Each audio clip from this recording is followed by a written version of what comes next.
ഏവർക്കും നമ്മുടെ ചാനലിലേക്ക് സ്വാഗതം. സീസൺ 6 കഴിഞ്ഞു. മത്സരാർത്ഥികളെല്ലാം നാട്ടിലെത്തി. നല്ല വരവേറ്റായിരുന്നു അവർക്കെല്ലാം കിട്ടിയത്. ഊഷ്മളമായ വരവേറ്റായിരുന്നു. ഇനി അവരെ എല്ലാവരും കുറ്റപ്പെടുത്താതെ അവിടെ ഗെയിം തീർന്നു. അവരവരുടെ വഴിക്ക് വിടുക. അവർക്കൊരു ജീവിതമുണ്ട്, അതിലൂടെ അവർ പോട്ടെ. ഇനി അവർക്ക് വിമർശിക്കുന്നതുകൊണ്ട് ഒരു കാര്യവുമില്ല. എന്നുവെച്ചാൽ ഗെയിം കഴിഞ്ഞു. പിന്നെ നമ്മളവിടെ കിടന്നിട്ട് പറഞ്ഞിട്ടോ ഒന്നും കാര്യമില്ല. അതുകൊണ്ട് ഇനി അവരവരുടെ വഴിക്ക് വിടുക. അവർക്കൊരു ജീവിതമുണ്ട്, കുടുംബമുണ്ട്, ഇതെല്ലാം നമുക്ക് അറിയേണ്ടതാണ്. അല്ലാതെ അവരുടെ പേഴ്സണൽ കാര്യങ്ങളിൽ പോയി ഇടപെടുന്നത്, അവരെ ചീത്ത വിളിക്കുന്നത്, ഓരോ ഫാൻസുകാർ അങ്ങനെയാണ്. അപ്പോൾ അതുകൊണ്ടാണ് ഞാൻ പറയുന്നത്, ഇനി അവർ ഗെയിം കഴിഞ്ഞു, അവർക്കെല്ലാം നാട്ടിലെത്തി, അവർക്കെല്ലാം നല്ല വരവേൽപ്പ് കിട്ടി, അവരെല്ലാം സന്തോഷത്തോടെ ഇരിക്കട്ടെ.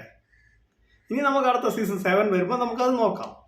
അപ്പം ബിഗ് ബോസിനകത്തുള്ള കാര്യങ്ങൾ നമുക്ക് ചർച്ച ചെയ്യാം. അവർ പറയുന്ന കാര്യങ്ങൾ നമുക്ക് ചർച്ച ചെയ്യാം. പക്ഷെ അവരെ എല്ലാവരും ഈ ജാസ്മിനെയൊക്കെ കുറ്റപ്പെടുത്തുന്ന ചീത്ത വിളിക്കുക, അതൊക്കെ വെറുതെ മോശമാണ്. അതൊക്കെ ഇനി ഇല്ലാതിരിക്കുക. ആ കുട്ടിയുടെ വഴിക്ക് വിടുക. ഗെയിം കഴിഞ്ഞു. അതുകൊണ്ട് ഇപ്പം അവരെല്ലാം ഗെയിം കഴിഞ്ഞു. അവരെല്ലാം ഇറങ്ങി, അവരെല്ലാം അങ്ങോട്ടും ഇങ്ങോട്ടും പരസ്പരം പറഞ്ഞു തീർത്തു. എല്ലാവരും തീർത്തു. പിന്നെ ഇനി നമ്മൾ ഇറങ്ങിയിട്ട് അവിടെ കിടന്നിട്ട് ഫാൻസുകാരെ മേടിയുണ്ടാക്കിയാലും അവരെ കുറ്റം പറഞ്ഞു, ഇവരെ കുറ്റം പറഞ്ഞു, അതിൻ്റെയൊക്കെ ആവശ്യമില്ലല്ലോ. ശരിയല്ല ഞാൻ പറഞ്ഞത്. ഇനി അവരവരുടെ വഴിക്ക് വിടുക. അവരവരുടെ ഫാമിലിയായിട്ട് ജീവിക്കട്ടെ, അവരുടെ സന്തോഷമായിട്ട് ജീവിക്കട്ടെ.